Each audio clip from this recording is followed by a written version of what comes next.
गुजरात आणि मध्य प्रदेश, महाराष्ट्र या तिघांच्या सीमेवर असलेला हा आमचा नंदुरबार हा निसर्गाचा खजिनाच नव्हे तर इथे माणुसकी देखील इथे असते। आणि इथे आदिवासींची हजारो वर्षाची परंपरा, प्राचीन परंपरा आपल्याला पाहायला मिळते। आराम करण्यासाठी, फ्रेश होण्यासाठी, रिज्युव्हिनेट होण्यासाठी, पुनर्जीवित होण्यासाठी आणि नवीन जोम जर आपल्याला आणायचा असेल तर नंदुरबारला या। नंदुरबारचा निसर्गरम्य वातावरणाचा आनंद घ्या, तापी बघा, सातपुडा बघा असं या निमित्ताने मी आमंत्रण करतो। आणि विजिट महाराष्ट्र हे 2017 हे वर्ष माननीय मुख्यमंत्र्यांनी जाहीर केलं आहे। या बघा आमचा महाराष्ट्र।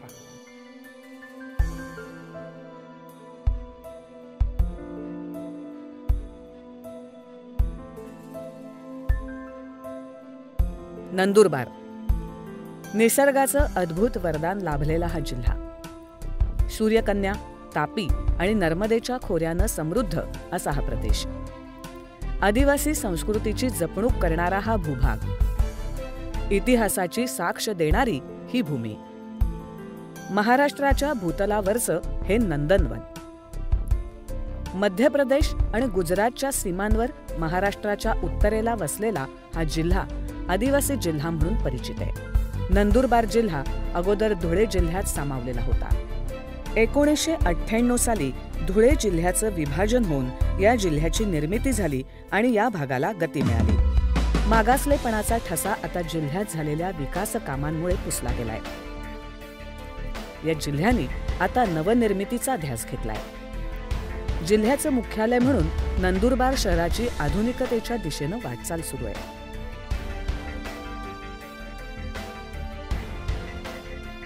मात्र आधुनिक युगातही या भागातील आदिवासींनी आपल्या परंपरा आणि संस्कृती आजही जपून ठेवल्या आहेत। या जिल्ह्याला महान आदिवासी क्रांतिकारक आणि बालशहीद शिरीष कुमार यांची देखील परंपरा लाभली आहे। त्यांचं हौतात्म्य आजही या भागाला प्रेरणा देत राहतं।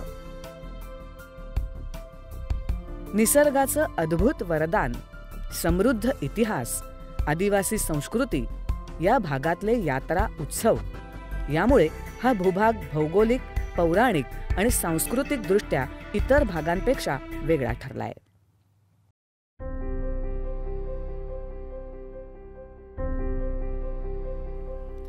इतिहासात डोकावून बघताना हा प्रदेश नंदराजाची राजधानी असल्याचे पुरावे या वास्तू देतात।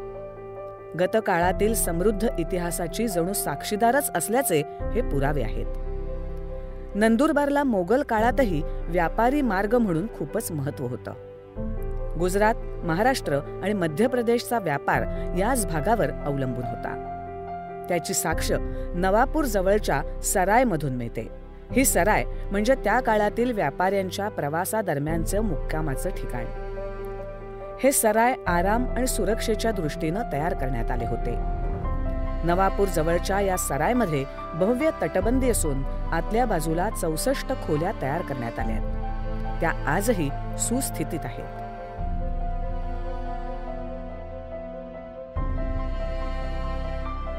नवापूर जवळील विसरवाडी इथेही दुसरी सराय उंच टेकडीवर आपल्याला दिमाखात उभी दिसते। या ठिकाणी आपल्याला गिरिभ्रमणाचाही आनंद मिळतो। डोकाऱ्याची सराय ही खूप उत्कृष्टपणे डिझाईन केलेली एक सराय आहे, जी त्याचा पिरियड जर म्हटलं तर ती एक 15व्या-16व्या शतकातला पिरियड असावा त्याचा, की ज्याच्यामध्ये त्याचं 64 रूमचं लेआउट आणि त्या लेआउटला साजेसं असं त्याचं कोर्टयार्ड म्हणजे ओपन स्पेस, मोकळी जागा, जिथं उंट, हत्ती, घोडे ही पार्क केली जायची किंवा त्यांना तिथं रात्रीसाठी थांबवलं जायचं। आणि तो व्यापारी ह्या वेगवेगळ्या 64 रूम्समध्ये तो रात्रीचा आपला जी थांबण्याची व्यवस्था आहे ती होत असे आणि त्यानंतर तो पुढे जात असे।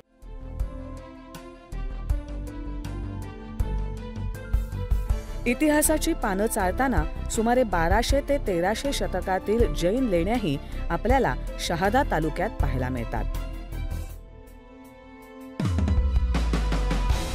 शहादा खेतिया मार्गावर गोमाई नदीच्या पात्रात अखंड पाषाणात या लेण्या कोरल्या आहेत।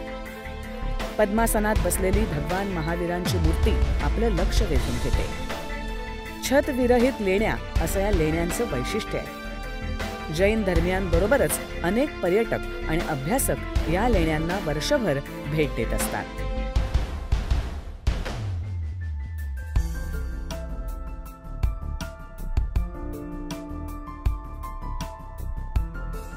यहामोगी देवी हे या जिल्ह्याचं दैवत आहे. गुजरात आणि महाराष्ट्र सीमेवर वसलेल्या गुजरात राज्यातील देवमोगरा इथे देवीची मोठी यात्रा भरते. यावेळी नंदुरबार जिल्ह्यातील आदिवासी बांधव श्रद्धेनं या उत्सवात सहभागी होतात. याचवेळी सातपुडा पर्वतराजीत 3ऱ्या आणि 4थ्या पर्वतरांगेत वसलेल्या डाब या गावातही यहामोगी देवीची यात्रा भरते. खरं तर डाब हे यहामोगी मातेचं जन्मस्थान आणि आदिवासी संस्कृतीचं उगमस्थान मानलं जातं. सातपुड्यातील सर्वात थंड हवेचं ठिकाण म्हणूनही डाब परिचित आहे. त्याशिवाय निसर्ग संपदेनंही या पर्वतराजी संपन्न आहेत. आता या भागात मोठ्या प्रमाणात स्ट्रॉबेरीची लागवड केली जाते. भ्रमंतीसाठी हा परिसर खूपच सुंदर आहे. त्यामुळे हा भाग पर्यटन स्थळ म्हणून विकसित व्हायला खूप मोठा वाव आहे. नंदुरबार जिल्हा खऱ्या अर्थाने ओळखला जातो तो सातपुडा पर्वतराजीमुळे. जिल्ह्याच्या पश्चिम आणि उत्तर सीमा या पर्वतराजीनं व्यापल्या आहेत. धार्मिक ग्रंथांच्या संदर्भानुसार हा पर्वत हिमालयापेक्षाही प्राचीन आहे. अभ्यासकांच्या मते सातपुड्याचा अंतर्गत खडक हा डेक्कन ट्रॅप प्रकारात मोडतो. पावसाळ्यात या पर्वतराजीचं सौंदर्य बहरतं. जणू हिरवा शालूच सातपुड्यानं परिधान केलेला असतो. पृथ्वीवर नंदनवन अवतरल्याचा भासच यावेळी आपल्याला होतो.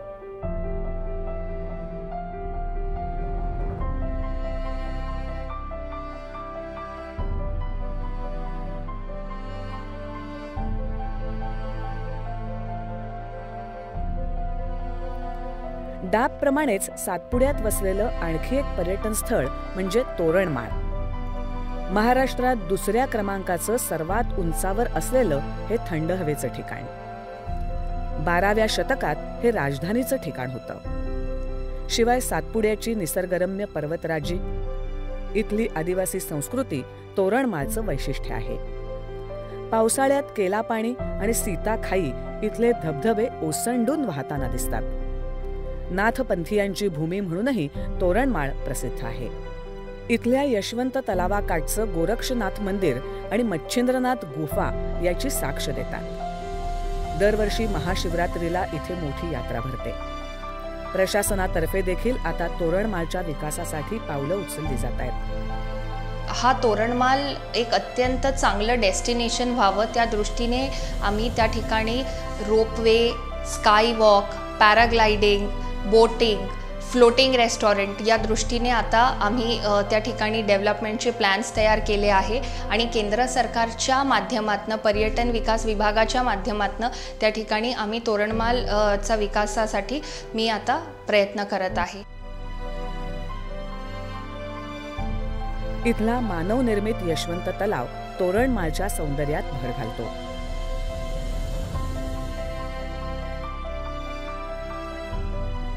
वन विभागातर्फे इथे नौका विहाराची सोय करण्यात आली आहे. त्याचप्रमाणे राहण्यासाठी सुद्धा कुटी उभारण्यात आल्या आहेत.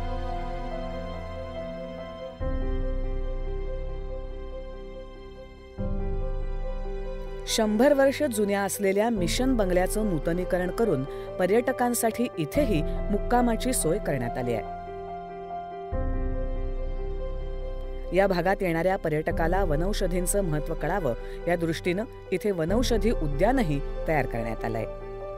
या उद्यानात वेगवेगळ्या प्रकारच्या वनौषधी लावण्यात आल्यात. याच उद्यानाच्या शेजारी पर्यटकांना मुक्कामासाठी टेंटची व्यवस्थाही करण्यात आली आहे.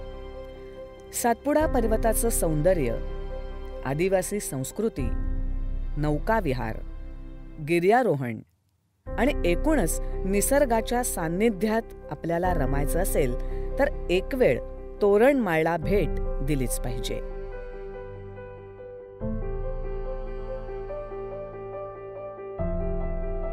तोरणमाळच्या पायथ्याशी शहादा धडगाव रस्त्यावर वाकी नदीकाठावर दरा या गावाजवळ वसलेलं हे उनपदेव.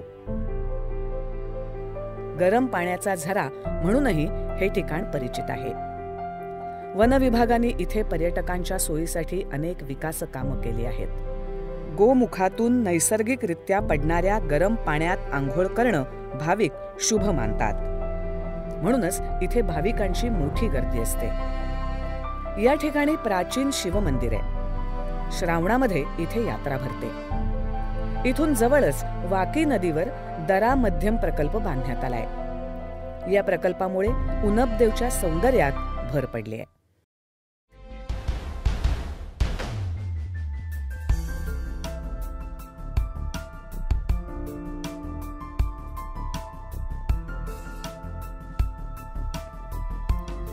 सातपुडा पर्वतराजीतील आणखी एक प्रसिद्ध धार्मिक ठिकाण म्हणजे अस्तंबा.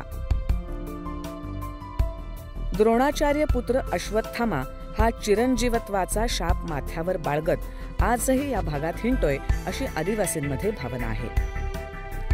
सातपुडा पर्वतराजीतल्या सर्वात उंच शिखरावर अस्तंबा म्हणजेच अश्वत्थाम्याचं मंदिर आहे. दिवाळीच्या 2 दिवस आधी इथे मोठी यात्रा भरते. यावेळी जिल्हाभरातून भाविक पायीच या यात्रेला येतात. अस्तंबा डोंगर चढण्यापूर्वी खाली पायथ्याशी असलेल्या नकटा देवाचं दर्शन भाविक घेतात.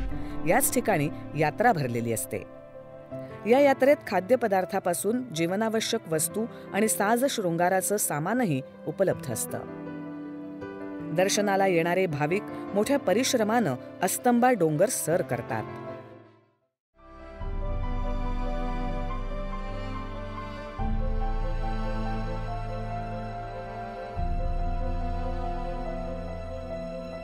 या डोंगरावरची उंच चढाई खूपच कठीण आहे. परंतु भाविक अश्वत्थामा भेटीच्या आशेनं मोठ्या उत्साहानं ही चढाई पूर्ण करतात. डोंगर माथ्यावर पोहोचल्यावर इथून संपूर्ण सातपुड्याचं विहंगम दृश्य आपलं मन मोहून घेतं.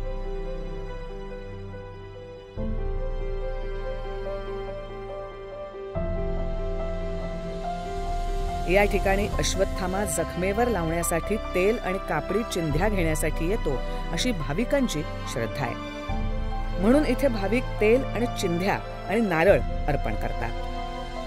अश्वत्थामाचं दर्शन घेऊन आल्यानंतर भाविक डोंगर पायथ्याशी यात्रेत खरेदी करतात आणि पुढच्या प्रवासासाठी थोडं विसावतात. या ठिकाणी यात्रेकरूंच्या आरोग्याच्या दृष्टीनं सामाजिक संस्थांमार्फत फिरत्या वैद्यकीय पथकाचीही व्यवस्था केलेली असते. रात्री भाविकांची करमणूक व्हावी या उद्देशानं स्थानिक कलावंतांच्या सोंगाड्या पार्टी विविध कार्यक्रम सादर करतात. सोंगाड्या पार्टी म्हणजे आदिवासी बांधवांचा आवडता आणि पारंपरिक कलाप्रकार. हा सोंगाड्या कार्यक्रम म्हणजे या यात्रेचं प्रमुख आकर्षणच म्हटलं पाहिजे. यात्रेत येणारा प्रत्येक भाविक जाताना आपल्याबरोबर या भागात उगवणारं रोएनच्या नावाचं गवत सोबत घेऊन जातो. हे गवत घरी दरवाजाजवळ लावणं शुभ असतं असं हे आदिवासी मानतात. अस्तंबा यात्रा करणं म्हणजे सातपुडा भ्रमंतीचा एक वेगळाच अनुभव आहे. सातपुडा पर्वतराजी ही निसर्गाची लाभलेली देणगीच आहे. या पर्वतराजीत अनेक ठिकाणी आपण भ्रमंती करू शकतो. या पर्यटनात आपल्याला निसर्गाची निरनिराळी रूपं बघायला मिळतील आणि गिरीभ्रमणाबरोबर गिर्यारोहणही करता येईल. आदिवासी संस्कृतीचंही दर्शन होईल.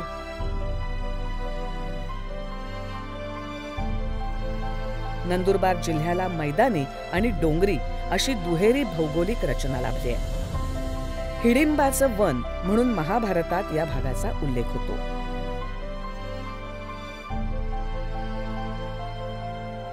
नंदुरबार जिल्हा हा सूर्यकन्या, तापी आणि नर्मदा या पवित्र नद्यांच्या खोऱ्यानं संपन्न झालेला आहे. तापी नदी ही या जिल्ह्याची प्रमुख नदी असून प्रकाशा आणि सारंगखेडा इथे तापीवर बॅरेज बांधलेली आहेत. त्यामुळे पर्याप्त जलसाठा निर्माण झाला असून सिंचनाबरोबर जलपर्यटनाच्या संधी सुद्धा इथे वाढणार आहेत.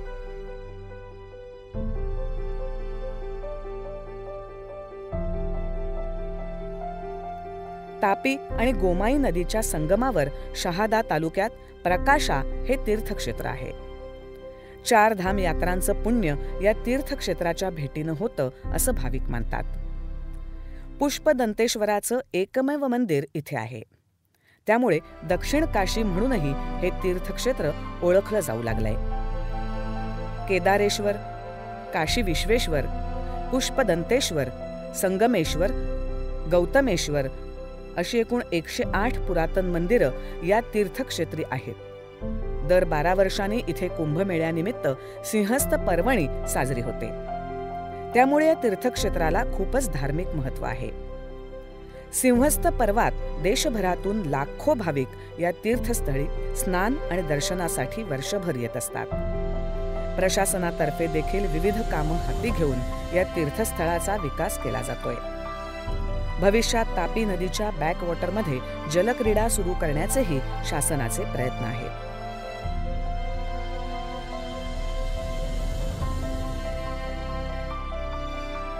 तापी नदीप्रमाणेच नर्मदेचंही खोरं या जिल्ह्याला लाभलं आहे. विंध्य आणि सातपुड्याच्या रांगांमधून वाहणाऱ्या नर्मदा नदीलाही या भागातील आदिवासी आपली जीवनदायिनी मानतात. दर संक्रांतीला नर्मदा मातेचं दर्शन घेण्यासाठी हजारो आदिवासी बांधव धडगाव तालुक्यातील बिलगाव इथे नर्मदा काठी जमतात. या ठिकाणी नौका विहाराचाही आनंद लुटता येतो. नर्मदे काठी पर्यटनासाठी ही पर्वणीच आहे.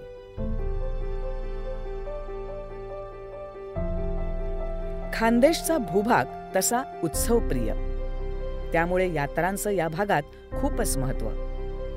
त्यात नंदुरबार जिल्ह्यातील सर्वात मोठी यात्रा म्हणजे सारंगखेडा इथली एकमुखी दत्ताची यात्रा. दर दत्त जयंतीला या ठिकाणी यात्रा भरते. या यात्रेचं आणखी एक वैशिष्ट्य म्हणजे इथे भरणारा घोडे बाजार. संपूर्ण भारतभरातून जातिवंत घोडे इथे विक्रीसाठी दाखल होतात. त्यात प्रामुख्याने नाचणारे घोडे, रेसमध्ये धावणारे घोडे, वरातीतील घोडे असे विविध प्रकारचे घोडे इथे विक्रीसाठी येतात. या ठिकाणी आता चेतक फेस्टिवलची सुरुवात देखील पर्यटन विभागातर्फे करण्यात आली आहे. या निमित्तानं घोड्यांच्या शर्यती, घोड्यांच्या नृत्य स्पर्धा, सांस्कृतिक कार्यक्रम असे अनेक कार्यक्रम या ठिकाणी यात्रेदरम्यान होतात. त्यासाठी देशभरातून या ठिकाणी पर्यटक आणि घोडे खरेदीदार येत असतात. 5,000पासून ते लाखो रुपये किमतीचे बेश किमती घोडे या बाजारात विक्रीसाठी उपलब्ध असतात. मनोरंजनाचीही विविध साधनं या यात्रेत उपलब्ध असतात. यात्रेकरूंसाठी या ठिकाणी विविध खाद्यांची आणि पदार्थांची दुकानंही थाटलेली असतात. सारंगखेडा इथली ही यात्रा आता चेतक फेस्टिवलच्या निमित्तानं देशभर प्रसिद्ध झाली आहे. यावर्षी या महोत्सवाच्या निमित्तानं राज्याचे मुख्यमंत्री नामदार देवेंद्र फडणवीस यांनी या ठिकाणी राष्ट्रीय अश्व संग्रहालय उभारण्याचंही सूचित केलंय. त्यामुळे सारंगखेडा आता यात्रेपुरतं मर्यादित न राहता राष्ट्रीय दर्जाचं पर्यटन स्थळ होणार आहे.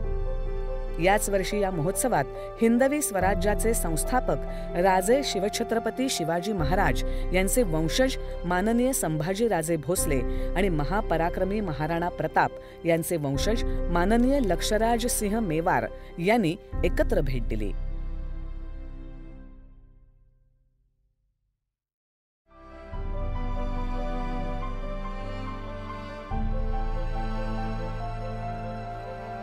सारंगखेडाची यात्रा जशी घोड्यासाठी प्रसिद्ध आहे तशी अक्कलकुवा इथली यात्रा बैलांसाठी प्रसिद्ध असते.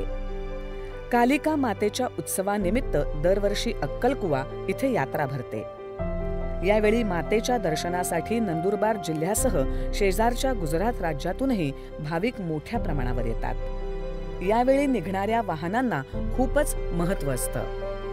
अक्कलकुवा आणि धडगाव तालुक्यातील निरनिराळ्या गावातून ही वाहनं येतात. सातपुडा पर्वतराजीतील अक्कलकुवा ही महत्त्वाची बाजारपेठ. त्यामुळे या यात्रेत जीवन उपयोगी अनेक प्रकारच्या वस्तू विक्रीसाठी येतात. त्यात भांड्यांची दुकानं, खाद्यपदार्थांचे स्टॉल आणि बैलगाड्या विक्रीसाठी असतात. त्याचबरोबर मनोरंजनाची साधनंही उपलब्ध असतात. यात्रेच्या काळात दिवस रात्र या मनोरंजन नगरीत नागरिकांचा उत्साह कायम असतो. स्थानिक कलावंतांचे कार्यक्रमही इथे सादर होतात. हे कार्यक्रम रात्रभर सुरू असतात. आधुनिकीकरणाच्या आजच्या युगात आजही या कार्यक्रमांना या भागात प्रचंड प्रतिसाद असतो.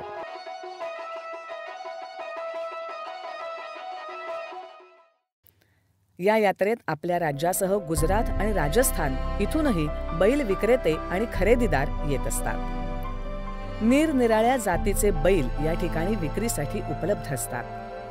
त्यांच्या किमती सुमारे 5,000 पासून 1,00,000 रुपयांपर्यंत असतात. आजच्या यांत्रिकीकरणाच्या काळात सुद्धा या बैल बाजाराचं महत्त्व टिकून आहे. बैलांबरोबरच त्यांना लागणाऱ्या साहित्याचीही दुकानं इथे थाटली जातात. एकंदरीतच बैल खरेदी बरोबरच मातेचं दर्शन आणि मनोरंजन असा एक वेगळा अनुभव या यात्रेनिमित्त पर्यटकांना मिळतो.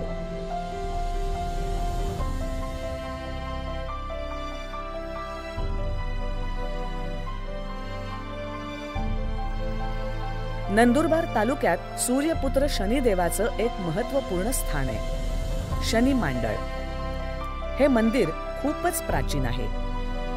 या मंदिराची स्थापत्यकला खूपच देखणी आहे. शनी अमावस्येला हजारो भाविक या ठिकाणी दर्शनासाठी येत असतात.